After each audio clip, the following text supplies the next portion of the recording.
Tem muito líder que não tem um dom do Espírito Santo, ele não tem nem um amor vertical e nem um amor horizontal. Na hora que ele vê um irmão trazendo um bens para a igreja, depositando no cofre da igreja, ele vai depositar em que cofre?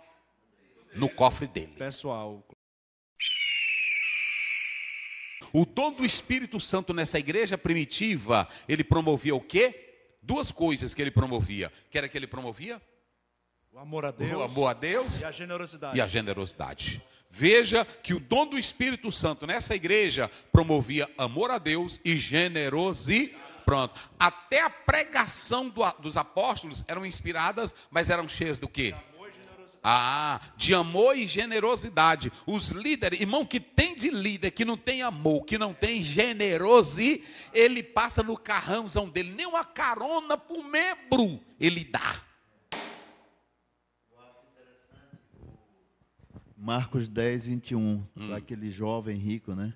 É. Ele, Jesus, olha, fita os olhos nos olhos dele e o amor, né? Tá vendo? Só de Jesus fazer isso. Amar Então, jovem rico, cheio de saúde, novo e rico e cheio de religião também. Né? E veja que lá em Atos 2, 42 a 47, está falando desse dom do Espírito que estava na igreja. Então, por que o Barnabé vai ser bom? Por que essa igreja vai ser generosa? Ela tinha doutrina, e a doutrina conscientizava a igreja de como ela deveria viver. Então, nós temos dois padrões que devemos analisar. Então, veja bem, a pregação inspirada e comunhão generosa. Não é isso? Olha aí como é que diz. Vamos lá, da pregação dos apóstolos. E os apóstolos davam com grande poder testemunho da ressurreição de Jesus.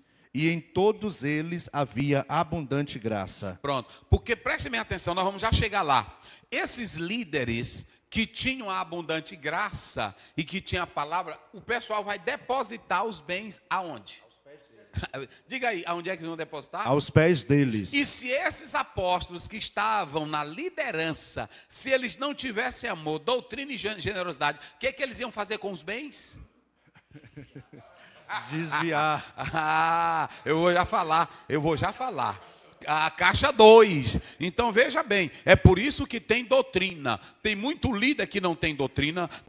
Eita, rapaz. Mas esse negócio é lindo, né, a Bíblia? Porque veja bem, quem vai cuidar aqui dos bens, quem é que vai cuidar? Os apóstolos. Eles vão depositar aos pés de quem? Dos apóstolos. Mas a igreja tinha tanta confiança, porque o dom do Espírito Santo e a graça abundante que estava nos crentes, também estava em quem? Nos apóstolos. Apóstolo que tem Bíblia, apóstolo que tem graça abundante, apóstolo que tem o dom do Espírito Santo, ele ama primeiramente? E ele ama depois? E ele sabe que aquilo ali não é dele. Mas apóstolo que não tem o dom é um ladrão. Quando você vê apóstolo usando o evangelho para construir patrimônio, comprar fazendas, comprar terras, comprar bens com o dinheiro da igreja, porque dele ele pode comprar, se ele tiver dinheiro ele pode ter a fazenda que ele quiser, é ou não é? Agora, quando ele usa o dinheiro para comprar para si, desviando o que é dado da igreja. Um dia eu fui na casa de um irmão pastor. Cheguei lá, estava cheio de relógio na despensa. Eu disse, rapaz, o que é isso aqui? Não é que eu fui para um culto de missões e os irmãos doaram. Escolhe um aí para tu. Eu disse, ei, desgraçado. Vocês estão entendendo? Aí os crentes ficam com isso, na hora que faz aquele movimento. Meu irmão, deixe de entender, porque só pode doar bens e só pode cuidar bem quem tem doutrina. Um homem cheio de Deus, ele não vai subtrair, ele não vai tirar o que é da igreja para o bolso dele. Quando você vê um líder num culto só insistindo em dinheiro, foi isso que Billy Graham fez na campanha dele, e o pastor Zé Gonçalves fala isso no livro dele. Quando você vê um pastor só no emocional, falando em dinheiro, pode ir atrás que ele é um ladrão. Quando ele vê, quando ele começa a oprimir os crentes, se tu não der, Deus vai te amaldiçoar, olha, tu vai ficar pobre. E você vê ele andando de carro de luxo, tenha medo desse obreiro. Porque um obreiro cheio de Deus, ele não pega no que é da igreja. Negócio pesado. Não é isso? Então veja bem, olha o verso 32, vamos lá. 32. E era o coração e a alma da multidão daqueles que criam, e ninguém dizia que coisa alguma daquilo que possuía era sua própria. Aqui nós temos mudança de mental ali. Eles tinham a mentalidade de Cristo. Entendeu? Porque se vocês analisarem, eles tinham uma mentalidade de Cristo, e a mentalidade que eles tinham aqui, duas coisas. Eles tinham uma mentalidade e eles tinham um propósito em comum. Só tinha em comum porque todos estavam em Cristo. Se eu estou em Cristo, esse aqui é diferente de mim. Se eu estou em Cristo, há superioridade no meio do grupo? Não, todos têm tudo. E quando você lê Filipenses 2 primeiro, aí Paulo diz, se alguma virtude, se alguma consolação, se algum conforto, completai o meu e tende em vós, verso 5, o mesmo sentimento que houve em Cristo. Jesus tinha sentimento de grandeza, Jesus tinha sentimento de superioridade, Jesus rebaixava alguém, Jesus roubou o dinheiro de alguém. Então, se todos estivessem cheios de Cristo, o que ia acontecer com a igreja? Todos teriam tudo em comum. Sabe por que a igreja não tem tudo em comum? Porque a maioria dos crentes não estão com a mesma mentalidade de Jesus. Cheios de si, cheios de arrogância, cheios de prepotência. Eita, igreja linda, né, rapaz?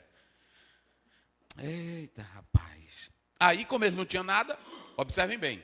Cadê aqui?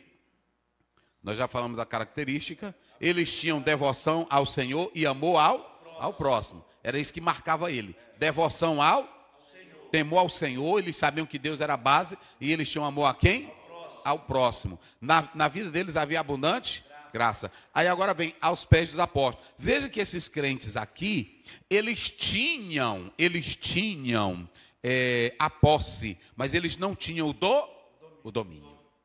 Eles não tinham egoísmo, eles não tinham grandeza. Deixa eu dizer uma coisa para vocês. Não é que eles vendessem tudo e dessem para os... Não, eles quando viam a necessidade de alguém, eles vendiam e levavam para quem? Para os apóstolos. Porque eles sabiam que na vida dos apóstolos havia abundante e o dom do Espírito Santo estava lá. E como eles tinham o dom e não o dão, viu? Eles tinham era o dom ou o midão, né? Eles não tinham o midão, eles tinham o dom. Porque tem pastor que tem o midão, entendeu?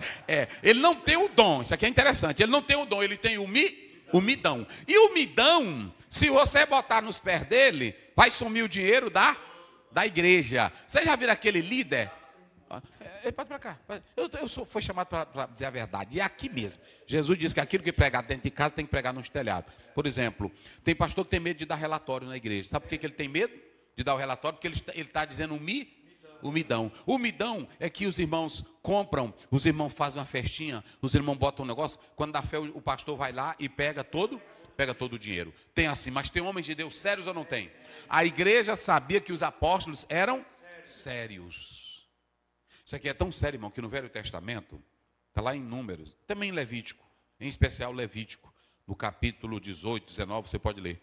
Deus dizia assim, se te entregarem uma coisa para você guardar e o dono for buscar e você disser que não estava no seu poder, ele ia ser sentenciado. Ou ele teria que provar que ele não pegou aquele bem. Rapaz, Deus é coisa séria. Então, por que eu vou entrar aqui na secretaria da igreja e vou pegar dinheiro da igreja? Aqui, nós temos o relatório direto. Eu nem entro em secretaria. Negócio sério. Um homem que tem abundante graça, ele não rouba dinheiro da igreja. E a igreja leva tudo aos seus, porque sabe que eles são o quê? Sinceros, transparentes e honestos. Isso aqui, colocar os pés, era fazer o quê? Uma transferência jurídica de administração dos recursos. E aqui você vê que os líderes, eles tanto estão pregando como eles estão administrando os negócios. Mas como eles veem que vão evoluir, lá no capítulo 6 eles pedem para criar um grupo para administrar as coisas.